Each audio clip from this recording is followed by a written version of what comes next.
jer si milostivi čovekoljubiv Bog i tebi slavu uznosimo, Otcu i Sinu i Svetome Duhu, sada i u vekove vekova.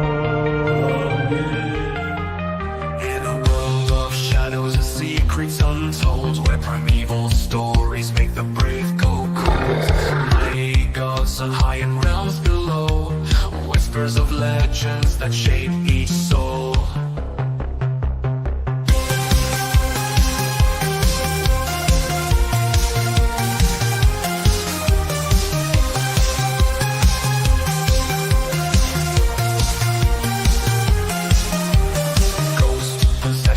And nightmarish dreams, cryptids lurking, nothing's as it seems, giants walking, angels and demons fight, only truth can bring the light. Through the echoes of time, the tales unfold, mysteries arise as the prophecies are foretold, from valiant knights to buried treasure, this podcast brings nothing but pleasure. Welcome to myth, mysteries and majesty. Study with us, don't be a travesty. Theology, mythology, fantasy and horror, Dungeons and Dragons to Skyrim and Mordor.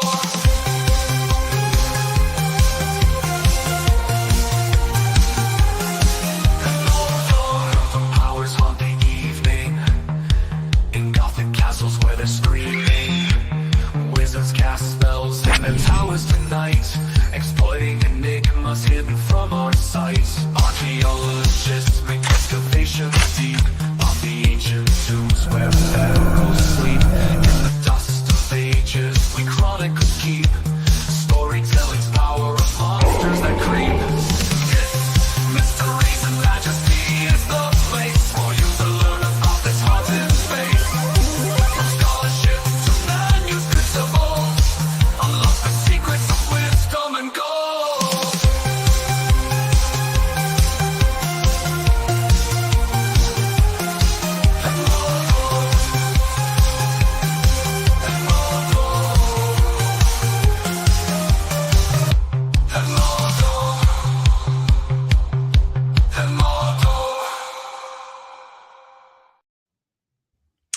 In the age of postmodernity, how is the believer supposed to express his or her lamenting?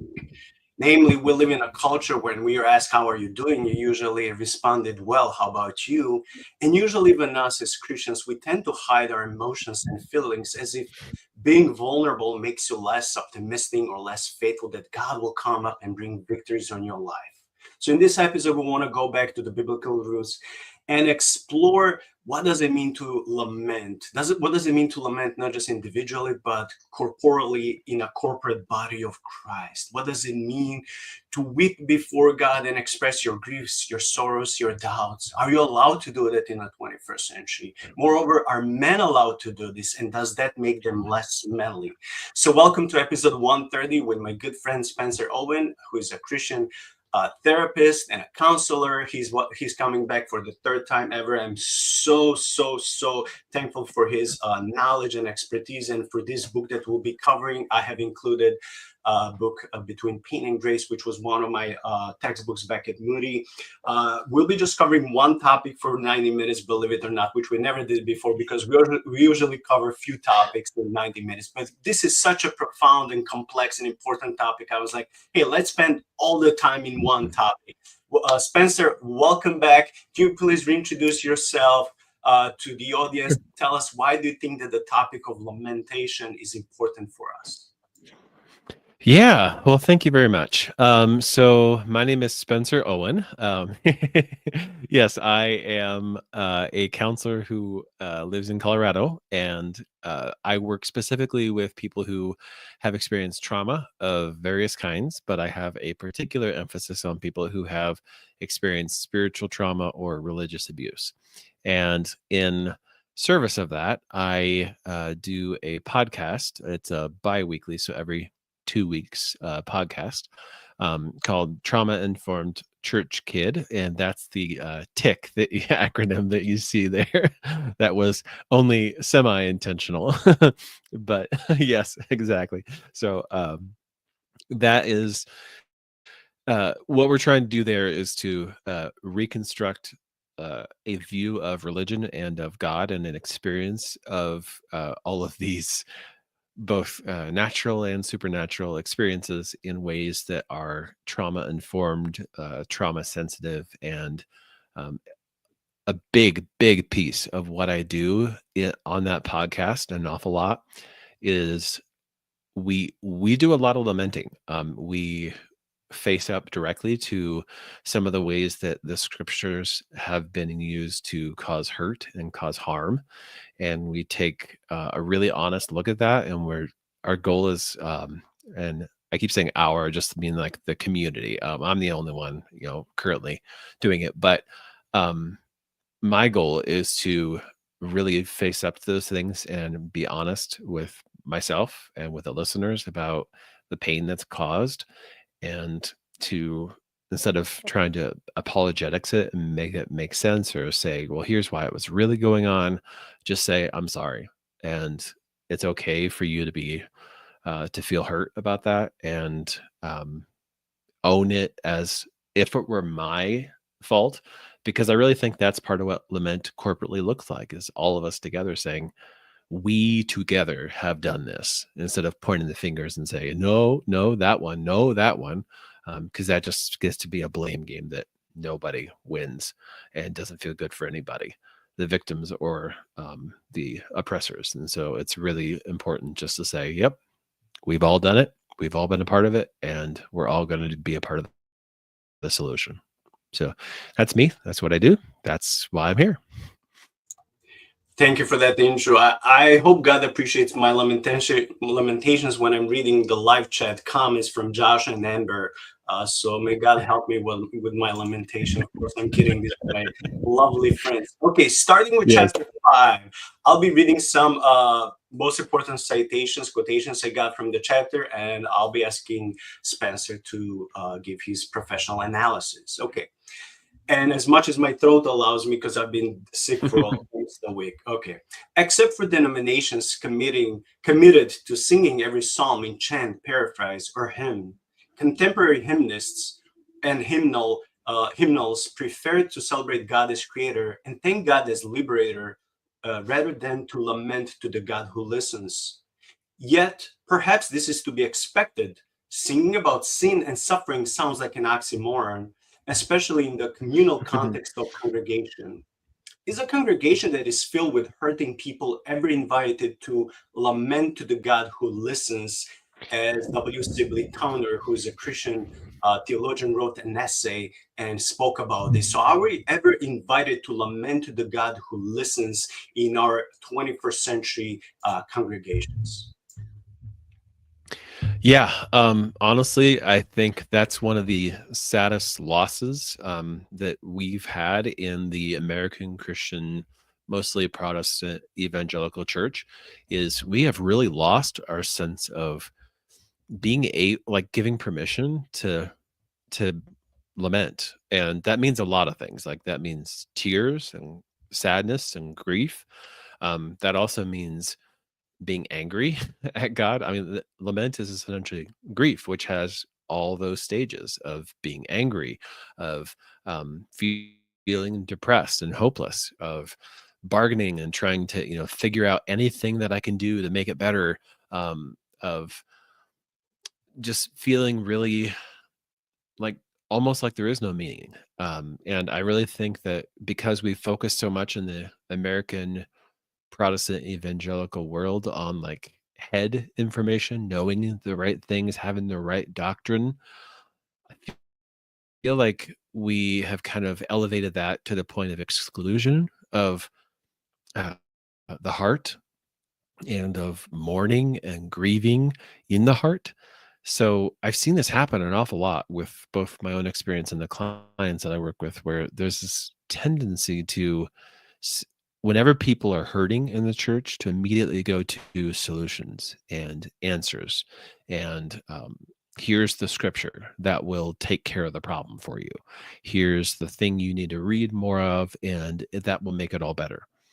And I don't want to like come at that from a really critical uh, antagonistic standpoint, because I do know the heart of those people. I think they're in many ways dealing with their own discomfort with grief and their own worries that their own faith might not survive that kind of thing. And so by helping others, it kind of gives them permission to feel a little bit better about their own concerns and worries. It might be coming out of a genuine belief that, yeah, I believe this and I think it will help and it has helped me. And that's perfectly okay because I understand the heart behind that, but it may not help everybody. And I think going straight to the platitudes, straight to the solutions, straight to the um, here's the way to fix it can run the risk of doing a lot more harm than good. So it's really hard for us in the 21st century church to lament to the God who listens. But I do like the idea of singing about suffering. So, yeah, I have a couple of thoughts about that, but I've kind of pontificated for long enough for a while. Yeah, thank you for that, and also thank. I want to thank everyone for participating and just writing very thoughtful comments. I want to say I agree with what you said. Like sometimes we can approach someone suffering and lamenting. I'm speaking about the in the context of the church, as if we Mhm. would approach science or mathematics. Like, oh, don't you see? Like four Right. and four is eight. Here's the formula. Just don't suffer anymore. Don't lament. It's like you cannot approach something so delicate as human heart as if it's science and formula. Like you can't, it's not an Yeah. equation. It's not. No. You have to spend time, Mm-mm. learn how you have to agree with the person who is grieving, listen to them. Don't always think like, oh, well, the solution is this. I think that for us as men, we always want to come first to the solutions, and women are much better listening than us. We're like, okay, let's get to the point. Boom, Yeah. boom, boom. But it's not a constructing a building. It's not like, oh, there is just this way. Like I would assume, even though I'm not a pastor or a psychologist, there's so many ways you can approach someone. So you have to know tactics. You have to care about their Right. suffering, because you cannot just say, hey, here's a pill, like my throat candies. Take this 3 times a day and come back in a week. That's not how we're supposed to approach hearts. People are Nope. seriously suffering, seriously being depressed, and if they don't meet people who would listen to them, hug them, and love them, and cry with them in their church, where would they Mhm. go? They will turn to addictions. They will turn to whatever will wreck their whole lives, and they'll turn their Yes. backs on God, thinking God doesn't care about them, God doesn't Mhm. love them. So then, why not go into the world where I can at least get some sympathy and some quote unquote help? So I agree with what you Yeah. said. Mm. Yeah. I know. Well, I've heard it said before that Christians should be the church should be a hospital more than anything else. And I think we kind of think of that a lot as being, hospital for sinful people, but it's not just that. It should be a hospital for hurting people, for people who are wounded, who have been hurt by being in a sinful world. And I think it's so, so, so critical to acknowledge the full range of those experiences. Um, one of my uh, I've always found a lot of emotional connection to music, and so I know that there's a place. Don't hear me wrong. Like there's a place for singing and triumphant, worship songs and being really powerful and in celebrating the victory of God. None of that is to detract from this. I just don't like that we have such a disparity that it's like we have so many, that are triumphant, and so few that are hurting and crying and saying, "Where are you, God?"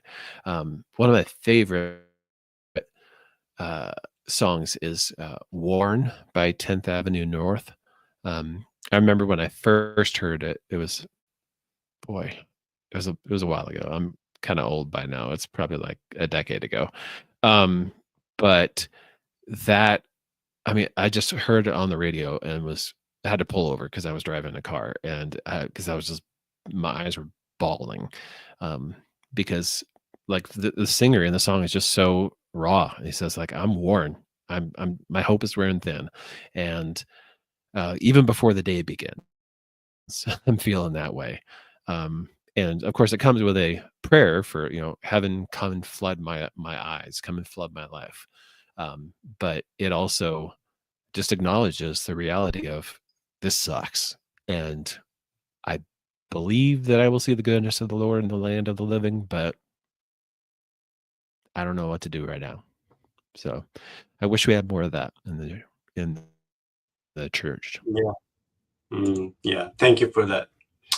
It appears that we are afraid of others' pain, and so we have lost our ear for grief. Week after week, we're standing next to someone at church who is angry with an quote unquote absent God, or maybe who had another miscarriage, or who just found out Mm, about their spouse's affair, or who just lost a parent to cancer, or who was raped in college, maybe who's someone who was diagnosed mm, with clinical depression, or whose teen just committed a suicide, or maybe whose little sister struggles with anorexia, or whose business just went under, or whose sibling returned to alcohol rehab, and so on and so on. So, oh my gosh, this is such a, I think just on this, we can make easily yeah. 30, 40 minutes episode. But Spencer, how would Uh, you suggest and advise to us once when we go to the church setting, not just to be selfish, like, after worshiping, hearing the sermon, going home, how would you help us as individuals, but also as a corporate body of church, to be more paying more attention to people around us who may be struggling, crying, depressed, or going through one of these mhm. examples that we read, but we're like, maybe we don't want to impose, their privacy, or maybe they may be like me, shy and a little bit Right, introverted. How would you right. encourage us to be more paying attention to people around us who are giving some signs as if they're not okay, but we may not be so close to them, they're not so close to us, so there's that distance, Mhm. like, oh, maybe I'll pray for them when I go home, and that's it. How can this be Yeah, changed? yeah. Wow. Oh boy. Um, First thing I would say is this is something that is anything I say is going to be applying to the 80%. So who knows if it will work for everybody? It probably won't. Um, but this is just one of those kind of trends and standards that I've found. It really, really helps to not walk up to somebody and say, "Are you okay?" Especially if you're picking up the vibe that they're not. Um, so for a couple reasons. For one, it invites a kind of like yes no answer that can easily just shut out, any help or concern or whatever. But it also is kind of a duh, of course I'm not okay kind of answer. So I encourage people to instead come up and say, "Is there anything you would like from me? Is there any support you would like? Can I help you in any way? Um, is there anything that you are looking for right now?" Something along those lines. Um, yeah, where you can be able to open the door, and this is the really key part, give them autonomy and agency in the process, rather than like inserting yourself into the situation and almost kind of like for putting them on the spot. um it really helps for them to just to leave it wide open and say, "I'm here for what you may need. um is there anything you'd like or you want or that I can give?" um and if they just say no or no thank you, and I mean so much of this is like picking up on social cues. So I mean you kind of have to really set aside your own ego, and you're because I know a lot of us are rescuers and helpers and people who just can't stand to see people hurting, and we want to go up and hug them and fix it, and but we have to really realize that that's more about us and not about them. So it's really important if you're coming up there and they say no or no thank you, that's not an invitation. I don't know, it's not okay in any other context to take a no as a yes. I don't know why it's okay here. It's not. So we need to, if they say no, you go, "Okay, let me know if I can help. I'll just be sitting right over there," or whatever. Um, it can also be really, really valuable just to be present with someone, just to sit with them and you don't need to make physical contact unless, I mean, that's a dicey proposition, but you kind of have to be really careful about that. But it's not always a bad idea, but it's mostly a bad idea. But just presence, just be there with them and let them, again, give them agency, let them direct. Do they want you to be there or not? You will know pretty quick if you're paying attention. So, yeah, thanks for that. Amber is asking you, how do you know to that when people can't articulate what they want or what they need? oh boy, really good question, Amber. Thank you. So, you hit on something really important, which is paying attention to, again, it's one of those things that you can tell pretty quickly if someone's like, you can just tell that they need something or want something, but they just can't really verbalize it, or they're too scared or whatever. That's where presence can be really helpful. Patience is absolutely essential. And not making your affection and your connection with them dependent on that clear articulation.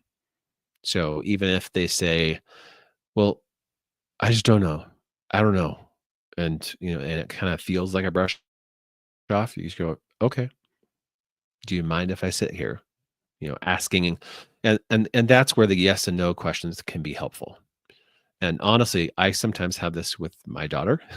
I have a almost 8-year-old daughter, and just because of that developmental age, she really struggles to articulate what it is she needs. So sometimes I have to go through the tried and true list. Do you want a hug? No. Okay. Would you like me to? She likes it when I rub her back or scratch her back. Would you like me to do that? No. Do you want a stuffy? Just snuggle? No.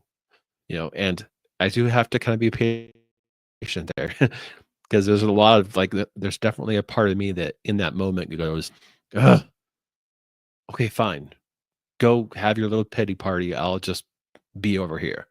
And I have to really work with that part of me inside me. um, Tell that part of me to step back and instead work with her. Uh, and just say, all right, so here's the ideas. And it also is one of the other things on the list is, would you like some time alone? Would you like me to go away? Something like that.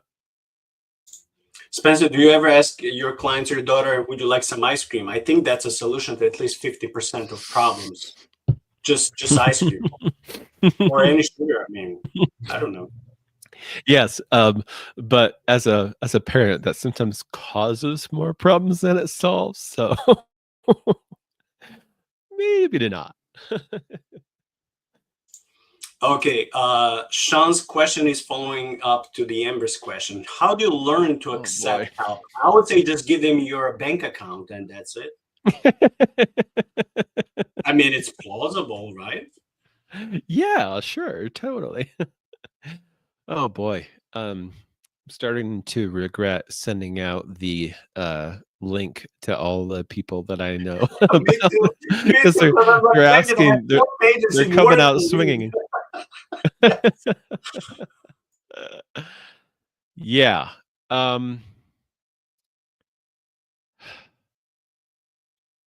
I'm just gonna talk from my own perspective here, because I wouldn't say that I'm, that it's really hard for me to accept help, but I do have those moments where I'm like, no, I want to do this by myself, or this is too scary or intimate or vulnerable or whatever. Um,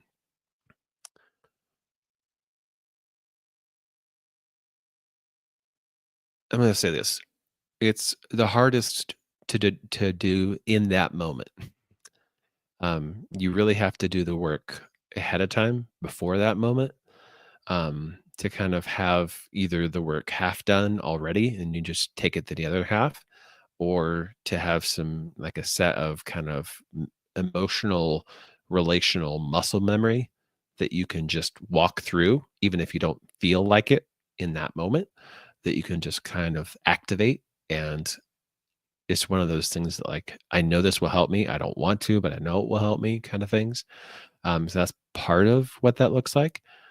Um, Honestly, though, Sean asks a really good question, because there are some times where it's okay to say no to people when they offer help. Like, there are some people whose help we've just learned is not helpful.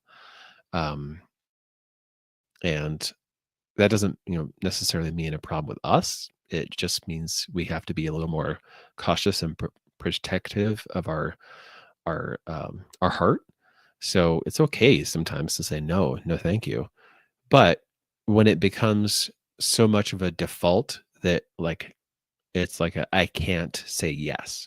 I'm so wired for independence or self-determination or whatever, that I just struggle to say yes.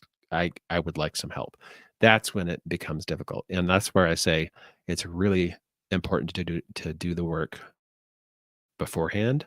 So a lot of that comes with lessons learned early on, either in childhood or other formative periods like early adulthood, or first time during the beginning of the marriage, or those kinds of significant moments in life. And it can be really helpful to remind yourself mentally and somatically in your body, that that was then and this is now. I feel this urge to, like, put up a wall, to push back, to sabotage, whatever it is. And that served me well once upon a time in that house growing up when I was too young and powerless, or that served me well when I was in that relationship with that person who was abusive or manipulative, and I didn't feel like I had any power, or whatever the then was. And to remind yourself that that was then, it helped me then, but do I still need it now?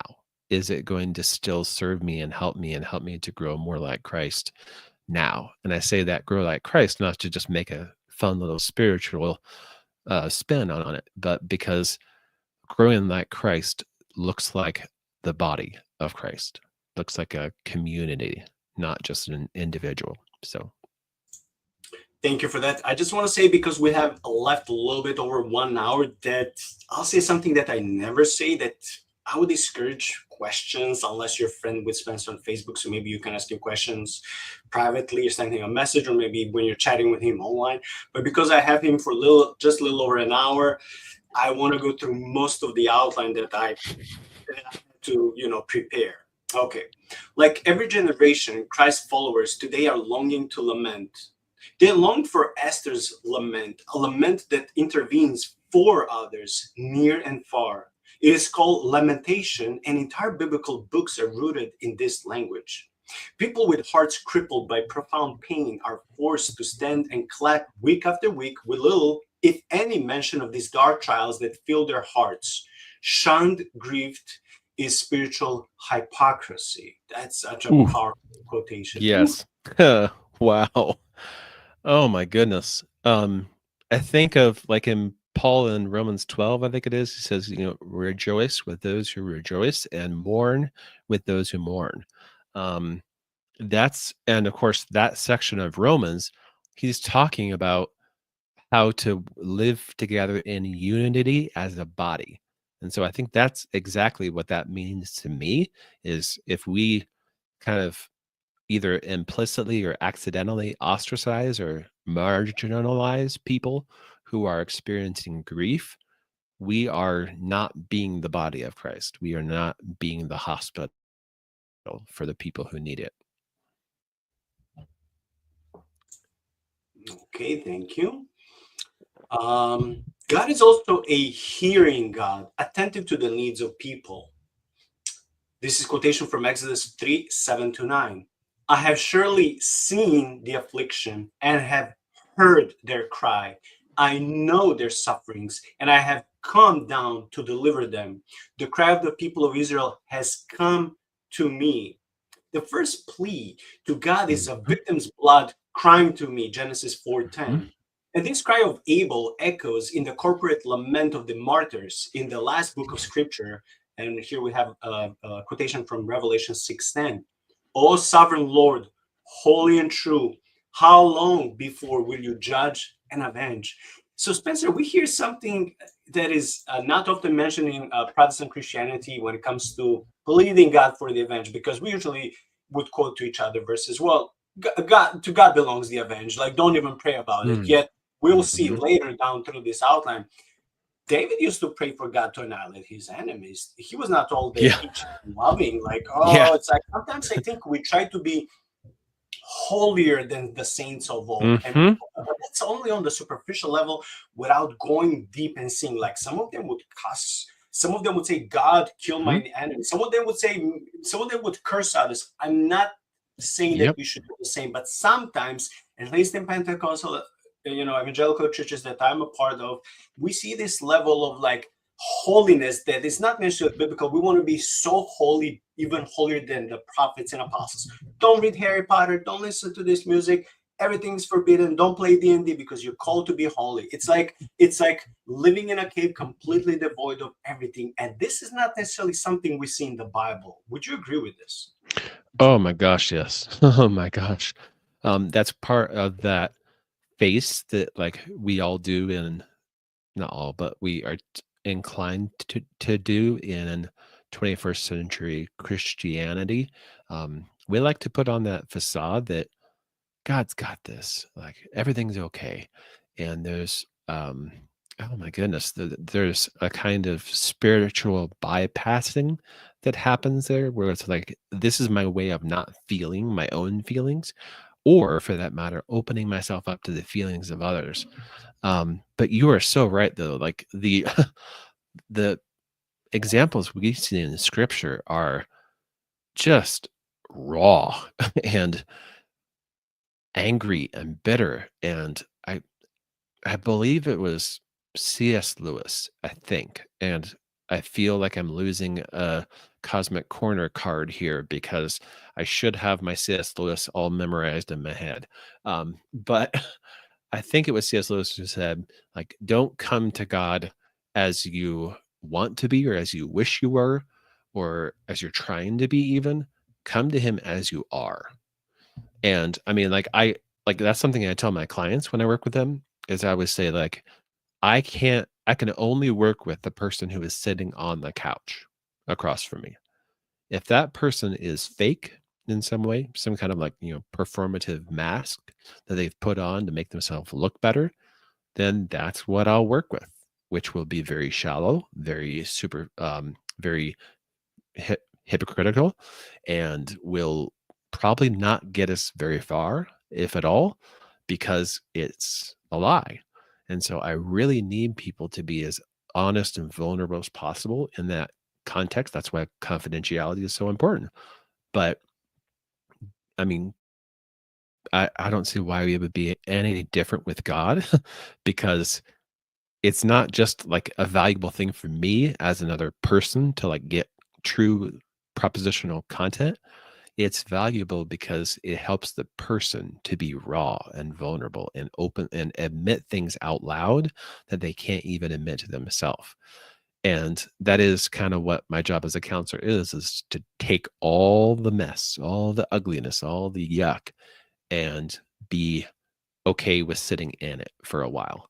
And because I think so many people in their life just can't because it scares them, like that earlier one that you read was saying. So yeah, we should not try to be holier than the saints. They were they were just as raw and gritty as any of us. So yeah, and I would add, if you decide to go to a counselor, Christian or not, and you're putting on mask, don't expect to get any other help than for that mask. You're not getting help for your own true condition. You're getting help for your alter ego or whatever you want to call it. So you can't expect that much healing and progress if you're coming faking. So, the Psalms teach us how to praise and lament. We can identify 4 primary speech forms in the Psalter. So let's cover shortly all 4. Praise. We can proclaim to God, "You're great." We read, "O Lord, our Lord, how majestic is your name in all the earth." Psalm 8:1. Power and faithfulness are vital facts about God. Thanks. That's number 2. We can tell God, "Thank you." We read, "I will extol you, O Lord, for you have drawn me up." Psalm 31. When God intervenes to help, it is natural to thank him. While praise psalms honor God for he who is and what he has done, thanksgiving psalms relate a personal story of how God has worked in our lives. Number 3, lament. We can cry out to God, "Help me."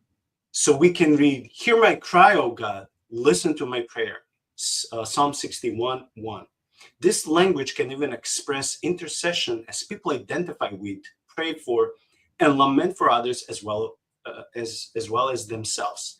And fourth is trust. We can admit to God, "I trust you." We read, "I will fear no evil, for you are with me." Psalm 23:4. This is all about confidence that God does hear complaints, does protect, and does deliver.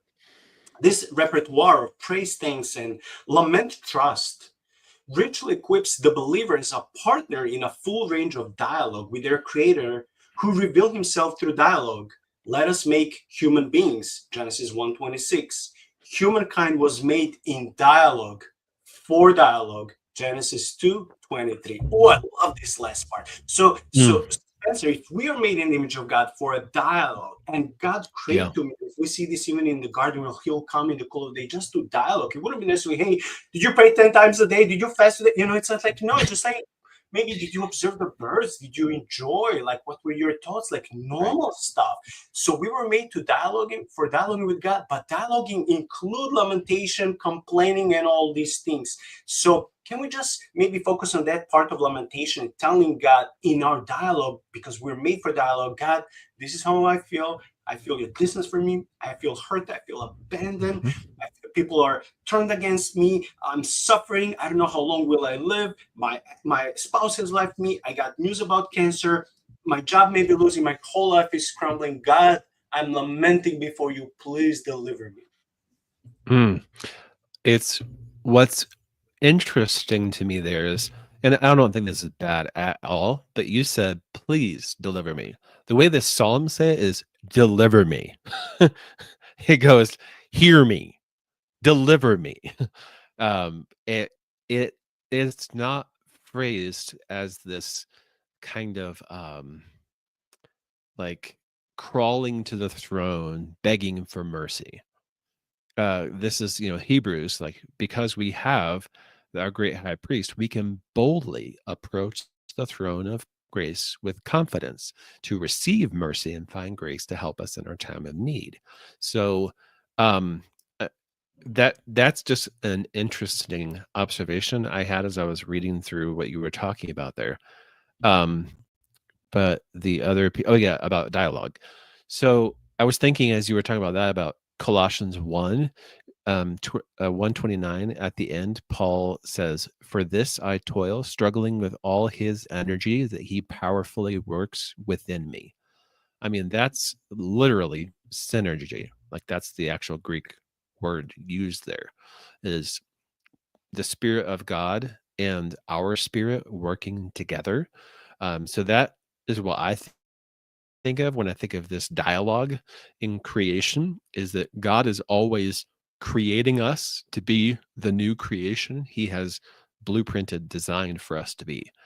But he doesn't create that in, like, us in that way by going, "Be."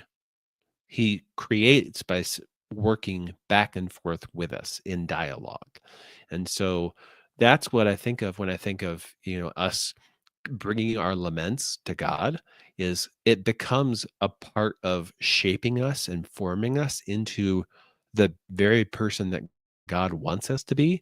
And so I think it's totally okay to, that's why it's so important to come to God as you are, not as you want to be, because you have to come as you are to be able to get what you are formed and shaped into something else.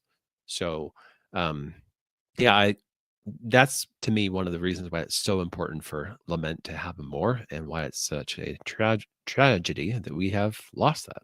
So Thank you for that. One third of the Psalter, about 67 Psalms, contains laments, about 42 individual laments, 16 corporate laments, and 9 that use some lament. Lament is needed when one acknowledges that life does not match the aspirations of the Torah. hmm, Most of life is lived in the painful and yawning gap between the liturgical affirmation of God's absolute sovereignty and the empirical reality of evil triumphant. So worship must encompass both praise and pain, honestly brought to God. In the Psalter, the laments function as crisis language, appealing to God for the restoration of social status and the healing of body, heart, and community. I don't know if you have too much to comment on this. I think some of this you already mentioned, but yeah, whatever you would like to comment, please do. just to highlight real quick the that line about the painful and yawning gap between the liturgical affirmation of God's absolute sovereignty and the empirical reality of evil triumphant or seemingly triumphant. Um, Boy, that one really hits. It's that difference between like the head knowledge and the heart knowledge. Like I know he's in charge, but whew, does not feel that way. And it's okay to say both.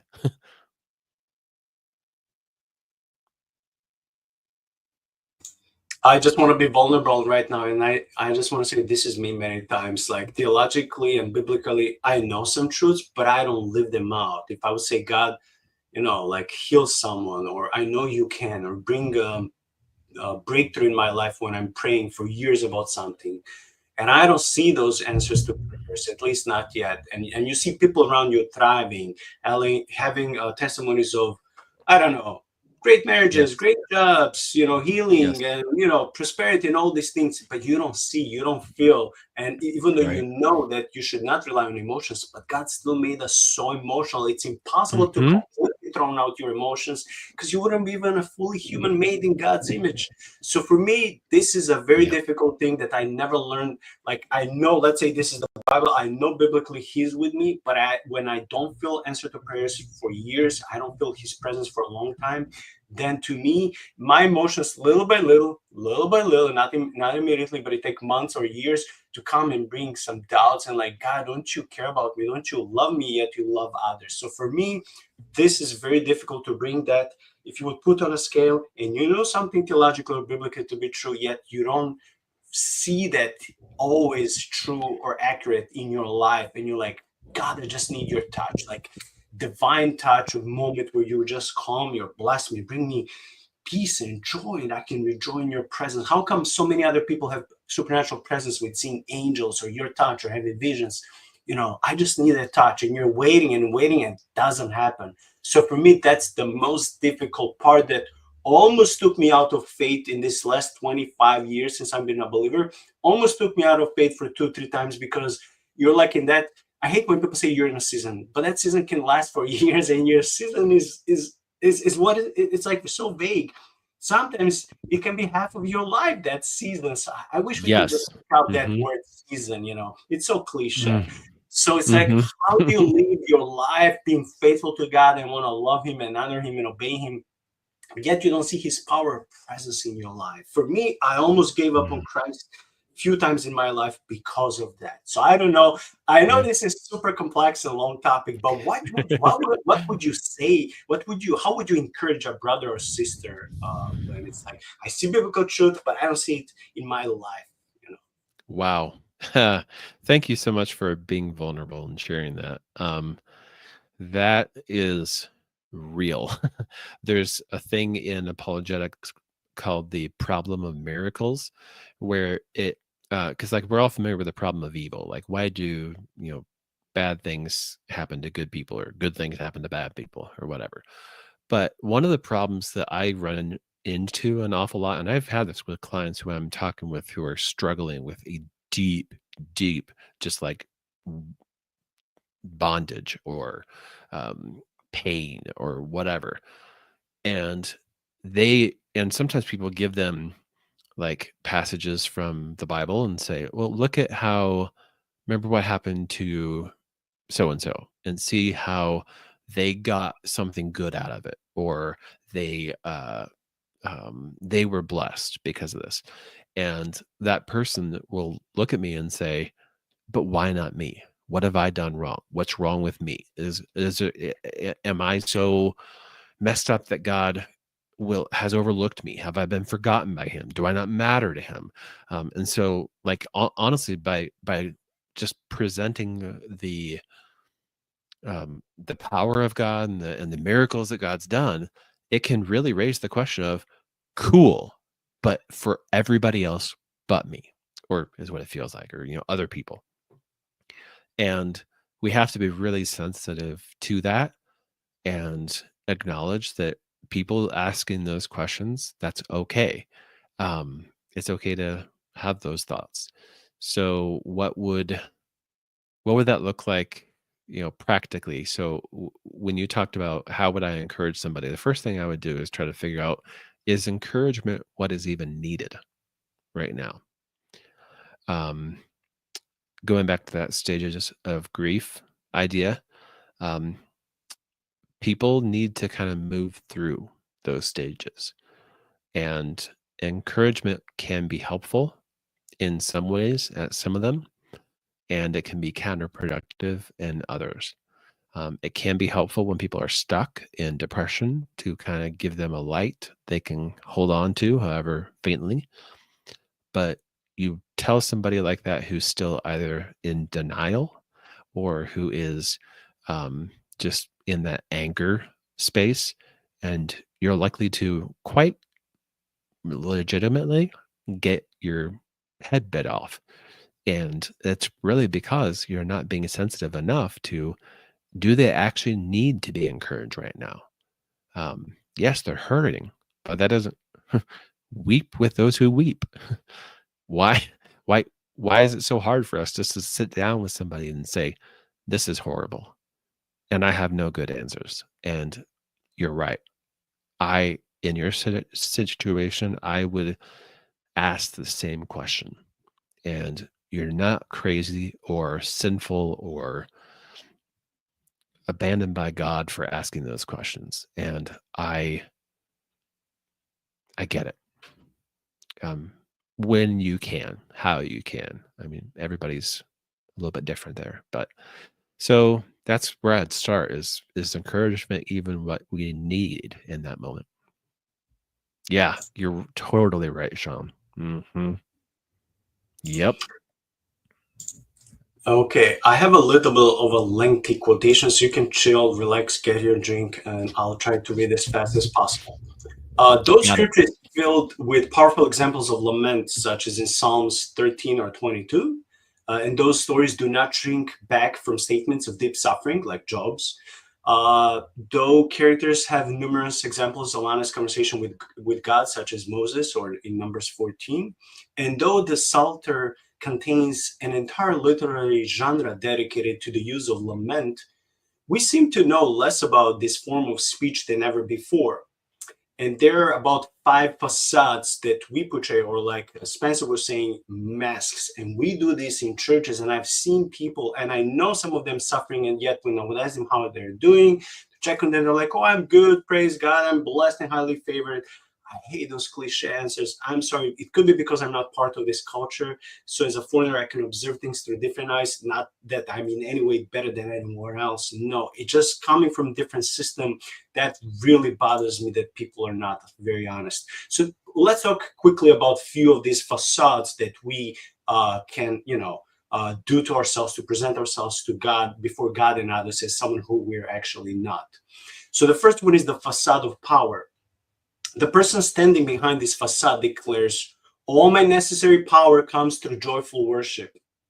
Second one is the facade of happiness. The person using this facade declares, the Christian life is essentially about victory, which Jesus won on the cross for me. The third one is the facade of identity. The person using this facade declares, I must show myself to be perfect in order to show God that I really love him. The more enthusiastic, the more love I have for God. In fact, Godliness is evident in my lack of grief, doubt, and complaint. The fourth facade is of sincerity. The person using this facade declares obedience comes through my sincere desire and passion for God, which means that I can become so passionate about God that I can actually avoid sin. My sincerity is really more important than truth itself. And the last one, the fifth, is the facade of relevance. The person using this facade says God is fundamentally the great need meter, so he meets our needs. He wants me to be happy right now. So my worship happens when I call down God's insight to tackle the practical challenges I must face. God is most real to me when my faith works well. And I bet there are more facades, but the authors of this textbook just mentioned five. And I cannot notice but to notice at least one universal theme through all these facades. It's ego. It's like, it's not even hiding, but why are you hiding? Because of ego. I want to portray myself as holier, as more of this, more of that. Look at me, I'm so blessed. But actually, it's like going on. I don't use Instagram, but I would imagine it's like one of those things. Everyone is so successful, beautiful, like amazing. It's like you would think we're already living in the paradise, in the eternal now, in eschaton, but we're not. So what's behind that makeup? What's behind all those bank accounts? What's behind all these podcasts, right? What's behind all this charade? Why do we have these facades as people of God? That's killing me. Oh boy. Freud did not get many things right, but he did get that right, that ego always has something underneath it, and it invariably goes down to like deep-seated, rooted fears, longings, unmet needs, things that we wish we had done or others had done for us, or things that we're afraid of being exposed that others did to us, or um, any of those things. Yes, that's exactly it. Yeah. And actually, I do an awful lot of what I call reparenting work with my clients, in precisely that form, to be able to help them be the parenting presence for their past selves that they, I don't mean like past lives, I mean just like, younger versions of themselves, that they should have had, could have had, and didn't get. And some of that is lamenting and grieving. But yeah, that's what I see is underneath all those facades, is just like, the stereotypical idea of like a bully is they act big and tough because they're really fragile underneath, and they need that protective exterior to keep anyone from, coming anywhere close and seeing. Focus on the violence, don't focus on the frailty. And yeah, that's definitely an operation for a lot of people. Now, granted, there are some people who are just flat out deluded. Like they really do think that they are, if not perfect, like they may not say that out loud, but actions speak louder than words.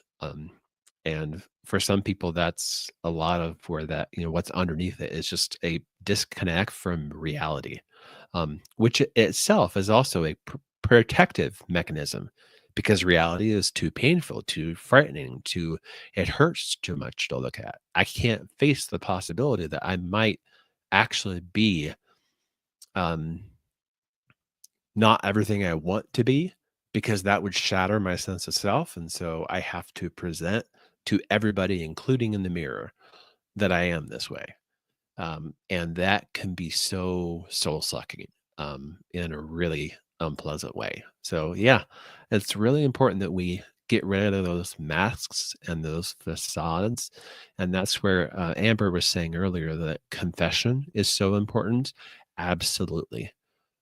It really is. And I mourn that in the Protestant world we have lost that, um, because there's something freeing and honest even with ourselves that comes when we can say, "This is who I really am," and receive either forgiveness or the sacrament of, um, uh, you know, within the sacrament of confession, receive some version of a way to fix it, or if not that, then at least someone saying, I love you anyway, and I'm not scared, and I won't run away. All those are the only kinds of things that will actually heal that hurt self inside of us when we actually receive the love and affection and attachment that we did not receive. So, Yeah, thank you for that wisdom. The lament was used when the worshiper was in great distress and God seemed distant.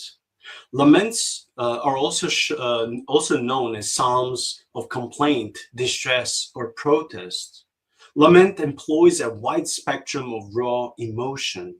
In fact, the laments contain frequent pleas of desperation and outbursts of pain feeling. Laments do not capture the when of distress. Rather, they highlight the what of personal suffering now felt throughout the psalmist's relational ecosystem. Also, the lament always moves from expressions of pain to statements of trust. In the midst of their trying circumstances, laments climax in notes of confidence and celebration that God has acted or will act. Oh, this is so comforting, right? sorry, I gotta get my mute back on. Yes, it definitely is. And I think that's important to realize that we can't just jump to the trust. We have to move to the trust. We have to move through. And that's why I always tell people it's not about moving past something that happened that was painful. It's about moving through that painful event or that memory or those things, because we never really leave it behind as if it never happened, for most situations. Instead, we can only get to the point of trust because we know what it feels like to not trust, and that's why it's important not to skip or speed up that process. Okay, thank you. I have another lengthy quotation. In lament, the worshiper becomes a participant with God, an agitator for a vital divine response. It is in lament that humans report on the quality of life in this pilgrim journey. People enduring suffering often feel that God has gone silent. The psalmists use metaphors of distance to describe God's non-responsiveness, captured in phrases where God is far away, Psalms 22:1, 11, and verse 19, or needs to turn. Turn is quote unquote, like in Psalm 6:4, or draw near in Psalm 69:18. Closely related to spatial distance is God's hiddenness. And I want to eventually make an episode on God's hiddenness because it's so important to us. This is why actually some people lose their faith and abandon Christianity. And it will hit probably so many emotional points in my life, but I want to cover this. So closely related to spatial distance is God's hiddenness. Evident in concern that God has hidden his face, like in Psalms 13:1 or 17:15. So the lamenter can understandably be shaken by the silence of God. You have seen, O Lord, be not silent. O God, do not keep silence. Psalms 35:22, 83:1, and so forth and so forth. Significantly, it is the silence of God, even prompting the lament, that allows the lamenter to have their full say. God's silence is actually part of the larger process of communication. God may chastise people for their presumption, but not their raw honesty in lament. Oh, I wish they speak this truth more from the pulpits. I'll read that sentence again. God may chastise the people for their presumption, but not their raw honesty in lament. Lament grows on an existing relationship of commitment and loyalty to God. So questions of how long call for God's inactivity, Psalms 74:10 and 94:3, and why questions come from people perplexed over God's lack of response, Psalm 22:1 and 42:9. Clearly, God values words and tears far more than we do, Psalm 56:8, and like his accommodation of his accommodation to Hezekiah's plea for life, God can change his course of action when people cry out to him. 2 Kings 20, verses 1 to 11. Because there's a tension here between God's sovereignty and human initiative. Some texts have become lost to us. Take with you words and return to the Lord. Say to him, take away all iniquity, accept what is good. Hosea 14:2. Or more passionately from God's own mouth. And this is quotation from Isaiah 65:1. I was ready to respond, but no one asked for help. I was ready to be found, but no one was looking for me. I said, here I am, to a nation that did not call on my name. Oh, such a tension, Spencer, between our lament and God's hiddenness, and on the other side, he wants to be found, but we may not be looking with proper context, or if we're hiding, or if we're not being vulnerable, or in cases like me, I'm like thinking humanly, I'm observing logically, well, I've been praying for months and years.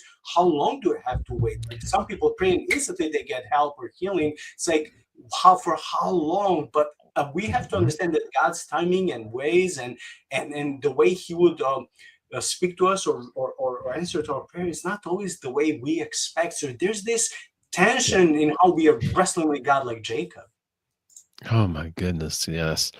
You probably saw me, kind of silently clapping on a couple of things here because, boy, I love that line of, "In lament, the worshiper becomes a participant with God, an agitator for a vital divine response." Like that is, whew, that's wonderful. That which I see all over the scriptures. Like I see that with Moses when he intercedes for the people of Israel after the golden calf, and he says, "Why would you do this? Then everybody will think badly of you, and they will say, well, he just took him out of Egypt just to let him die." Or Abraham saying, "Far be it from God to um, to punish the righteous along with the wicked. Can we work with this?" And in every single case that I can think of, if someone comes to God and says, "Please help me," and they are in at least a moderate, relationship already with him, he gives them.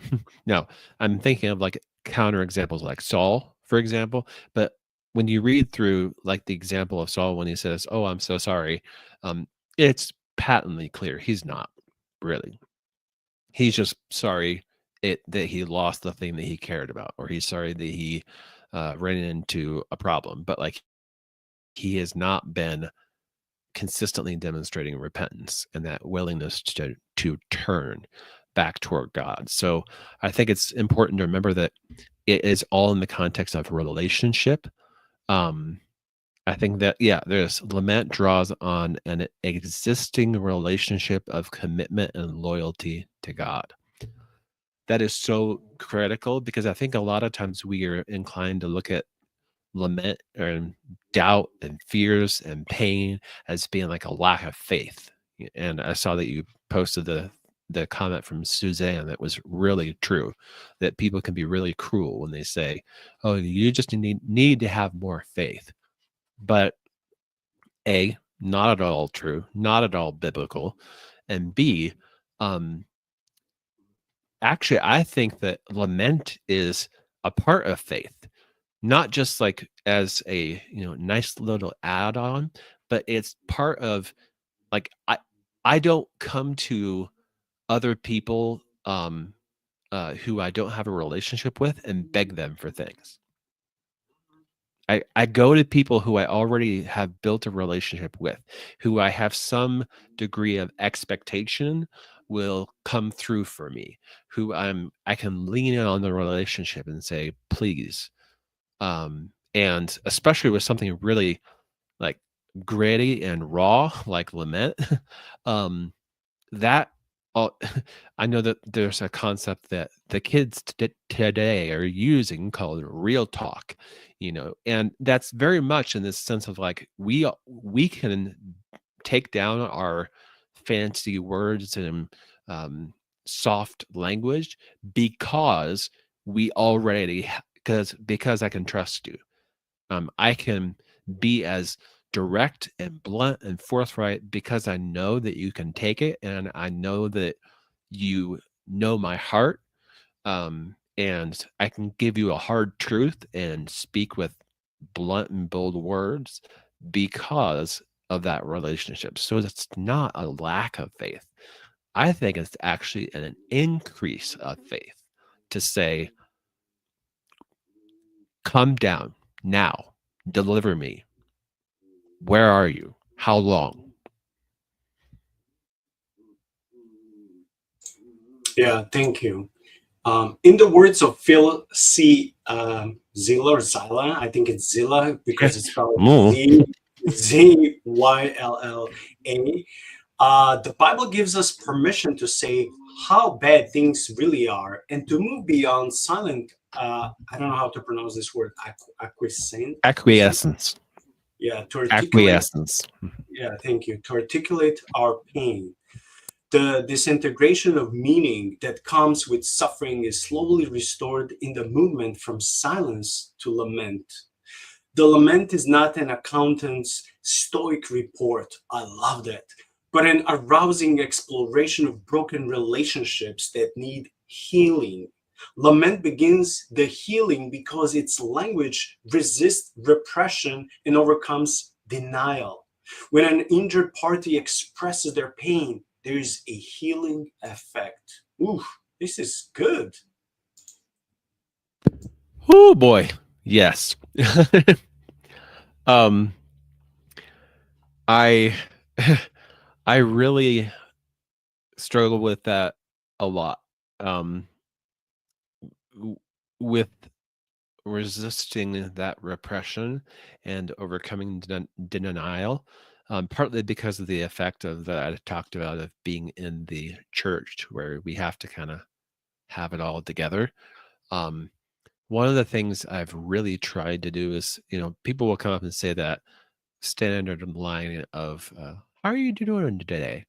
And I've tried it really hard to be honest and say, today, not good, kind of sucks. And that's kind of one little small battle I try to fight to resist repression and overcome denial.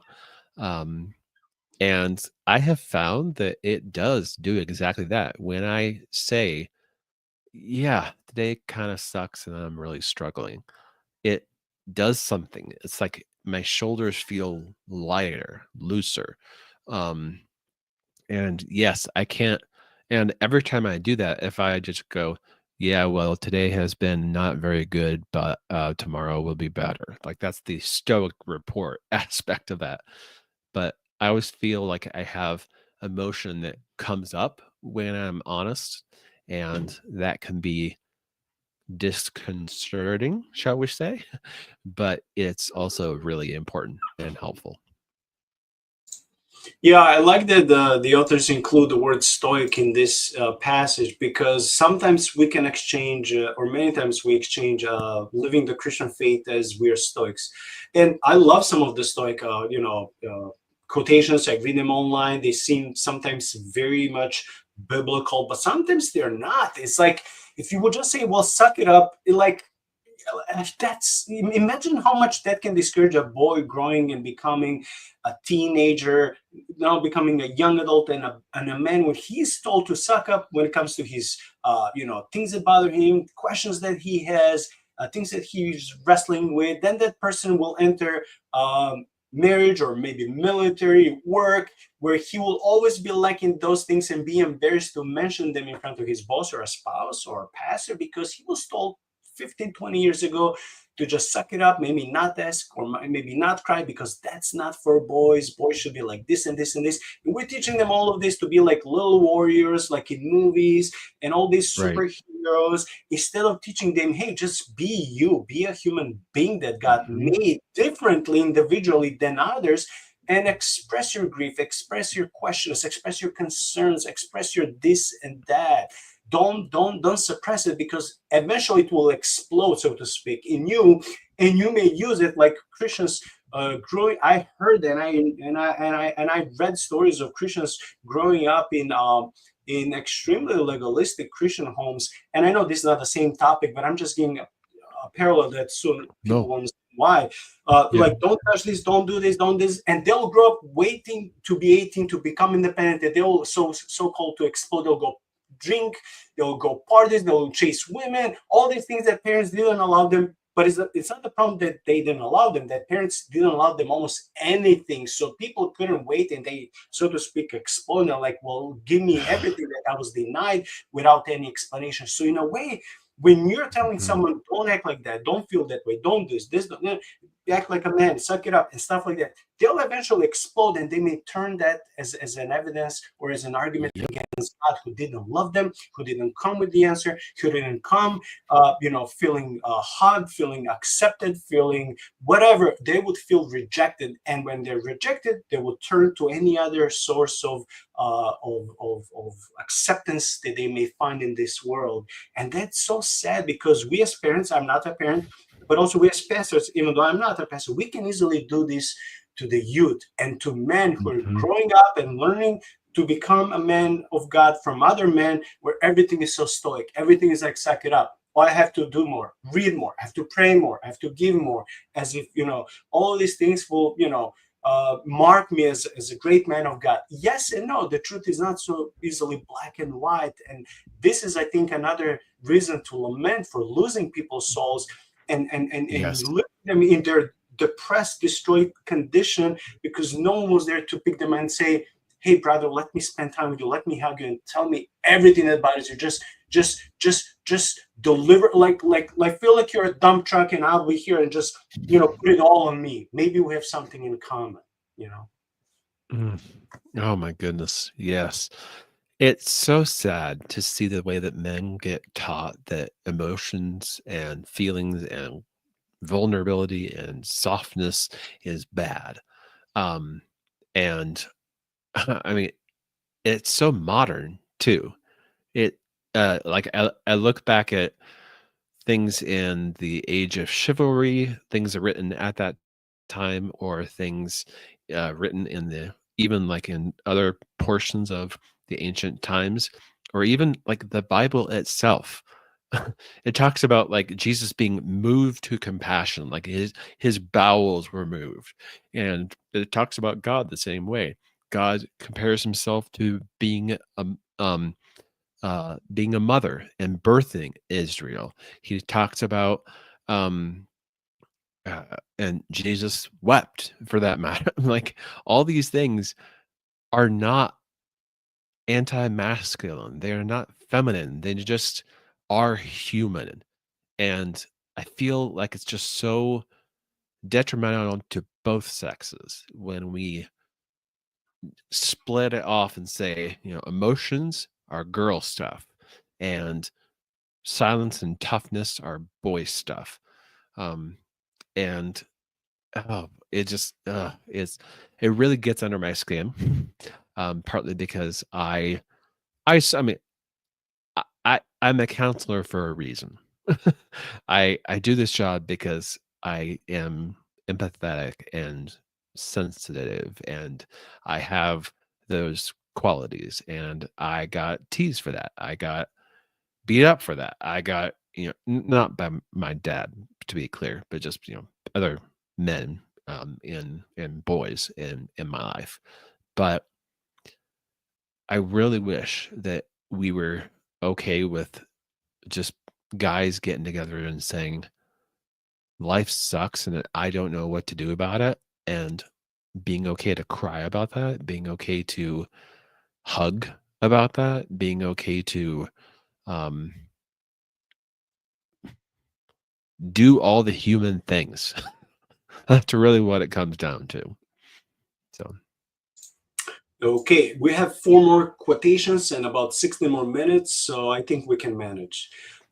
Because forms of affliction can paralyze speech and quote unquote steal words, lament salvages the aching heart through intentional modes of speech. Here are the core quote unquote stations in most laments that help restore meaning for the lamenter. 1 is invocation.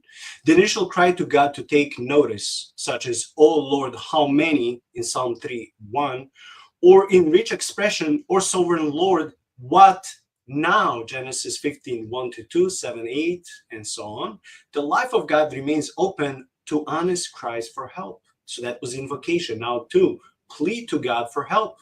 A request often in the imperative for God to act. For example, give ear, consider, give attention. Words mentioned in Psalms 5:1-2. Number 3, complaint. Focal point, a general description of the psalmist's suffering, revealing what has motivated the psalmist. For example, an enemy, lamenter's sin, or God. In arrogance, the wicked hotly pursue the poor. Psalm 10:2. And number 4, confession of sin or an assertion of innocence. Confession in the context of sin, an assertion of innocence where no sin has been committed. For example, we see in Psalms 32:5 and 7:3, where the psalmist would say, "I acknowledge my sin to you. If there is wrong in my hands, God, to fix or to forgive if there is something." So again, when it comes to this four types of lamenting: invocation, plea to God to help, a complaint, and confession for sin or an assertion of innocence. Spencer, how honestly do you see people around you in your church or in general whom you're counseling practicing these 4 types of lamentation? Invocation.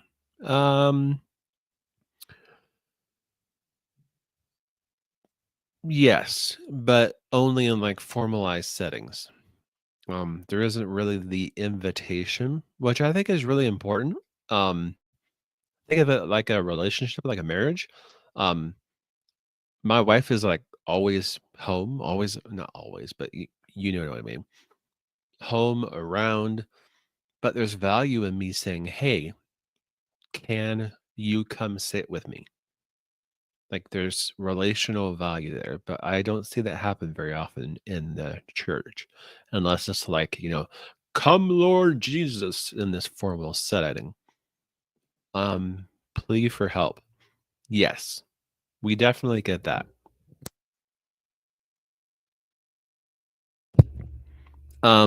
Complaint.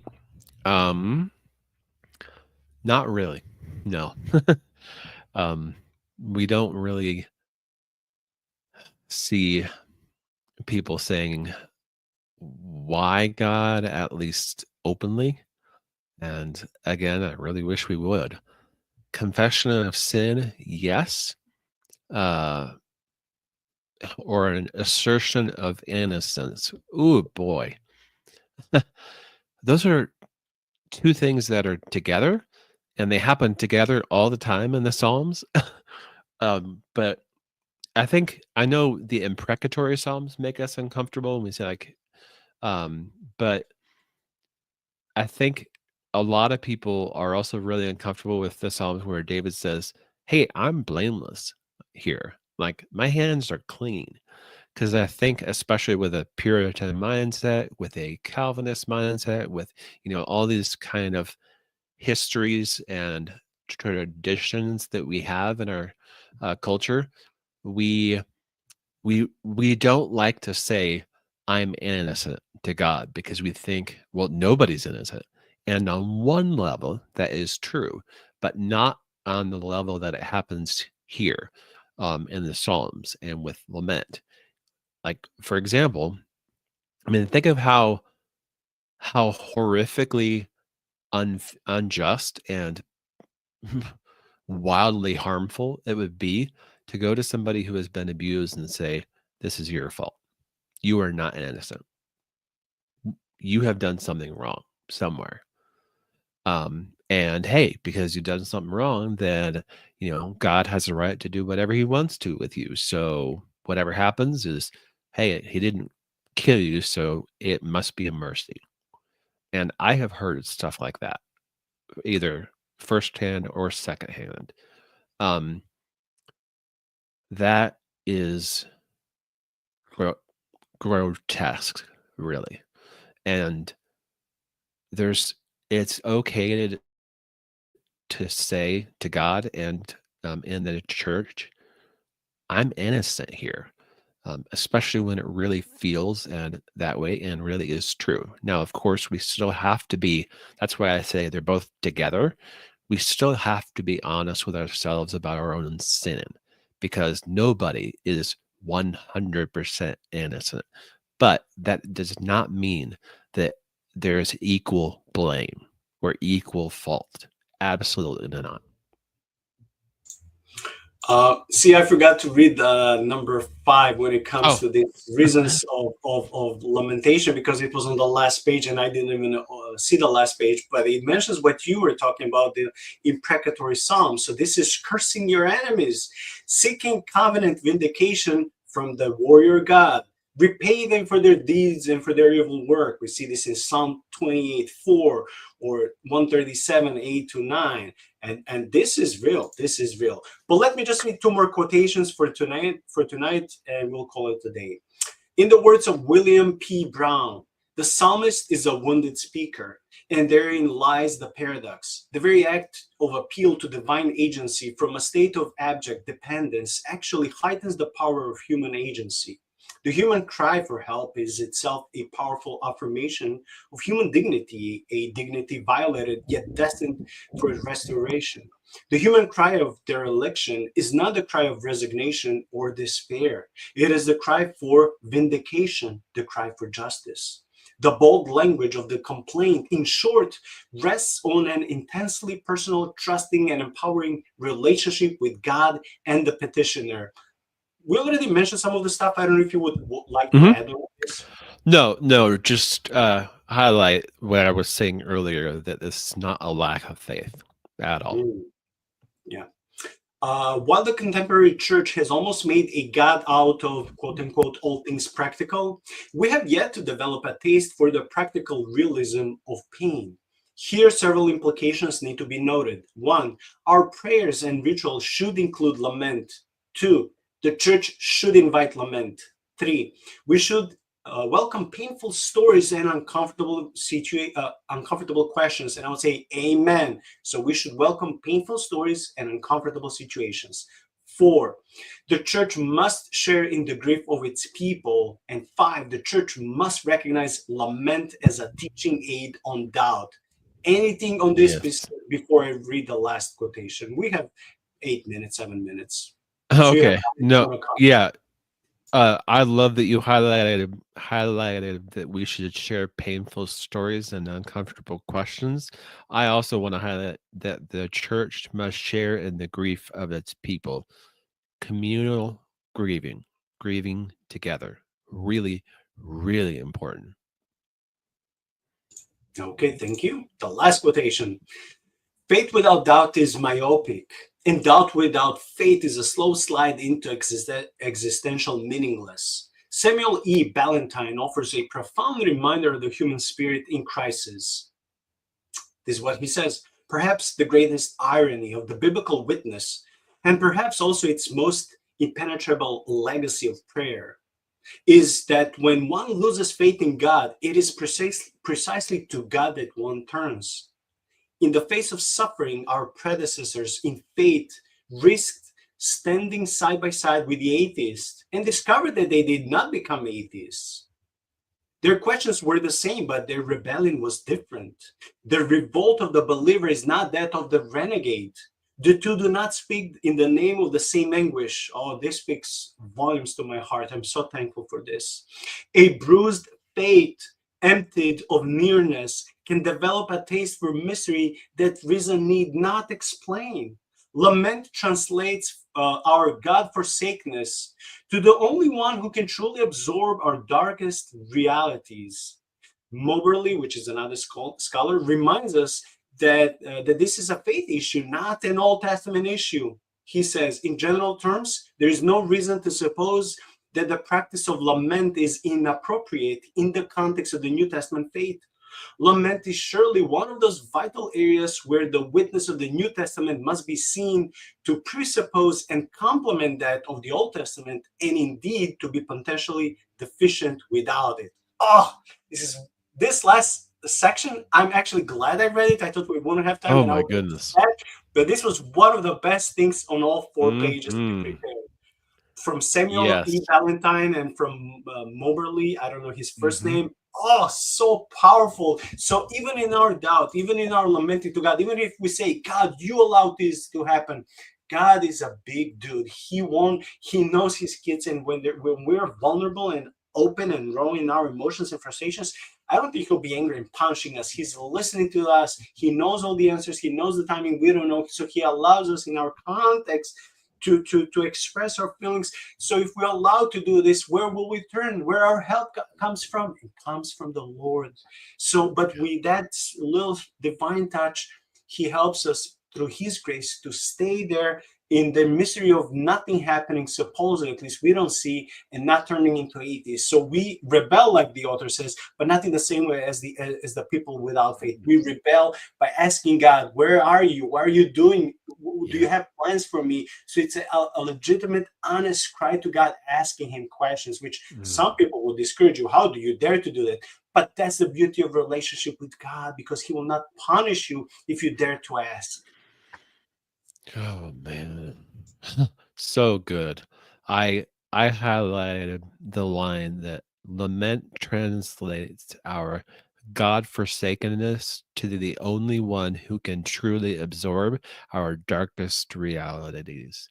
And I think that's ultimately what it looks like is um when we lament, we are praying to the God on the cross, the God who took the darkest parts of human nature and humanity and all that we could do and took it in himself and did away with it on the cross.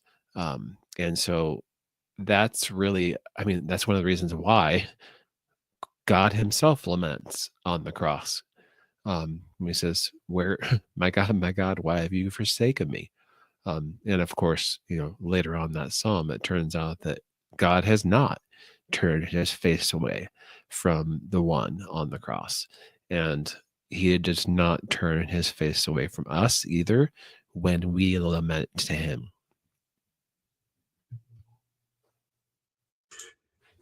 Man, we managed. I didn't think we would manage. I'm sorry for some of the questions we couldn't read. Yeah. Hopefully, we'll cover them if you guys remember next time. Because listen, this book has, let me just see how many chapters. This book has 13 chapters, and in 3 episodes we covered only 5 chapters. That's how the book is good. It has so many good points. So, like, please hold and remember your questions. Let's say in a month or two we do another sequel with Spencer. So, please don't forget your questions. Dear brother, thank you so much for this hour and a half. I would invite everyone to please subscribing, liking. Also, go and check 2 links I provided when it comes to Spencer's podcast and his website. Next, we still didn't determine what will be the episode for this coming Friday. Shana and I will come up with something. Sunday, Brian Godava, who is a well-known Christian author when it comes to fantasy and biblical theology, he's coming again. He was a guest like a year and a half ago, so he's coming again to talk about his latest book. That will be fun. But Spencer, you have the honor to close the podcast by, in this episode, by just giving any concluding thoughts relatable to the lamentation. What would be your comforting or encouraging message to the audience? Um, God loves you no matter what, even when it feels like he doesn't, and that's okay. Even when it feels like he's absent, and that's okay. Even when it feels like he doesn't exist, and it's okay to think that sometimes, because God can handle anything that we could give him. And I always go back to whenever it feels like God is absent from your life, I think of Peter, when some people leave Christ, and he turns to Peter and says, "Will you leave me too?" And Peter says, "Where else would we go? You have the words of life." And that's where it's at for me, is there is pain while we walk with God, and there is sorrow and suffering, and Jesus promised that would happen a lot. But that's the only place where we can find life. So we don't come to God to get away from pain and suffering. We come to him because there's nowhere else to go when we are in pain and in suffering. Thank you so much, Spencer. May God bless you. We'll eventually do a sequel to more of these chapters. And in the meantime, all of you, be encouraged, be blessed, know that, come on, you can't hide anything from God. So be honest in your relationship with him and before others. And if they ask you, how was your day? If it's not well, then don't say it's well. Be honest how you express yourself. Be honest how you pray. Be honest in your conversation with others, because what if God uses your vulnerability and openness to speak to others so they can become more like you, which is being more of a biblically, biblical criteria, let's put it that way, for a believer. So be encouraged to be more vulnerable, honest, transparent. Don't look at culture and the way you grew up. Just try to be more biblical and more open. And I promise eventually that will speak to others, and it may encourage them to become more like you, which is to become more like Jesus made us to be. So may God bless all of you. May God bless you, Spencer. May God richly continue to make your ministry and counseling more fruitful. And I will see you next time, brother. Thank you. Bye-bye.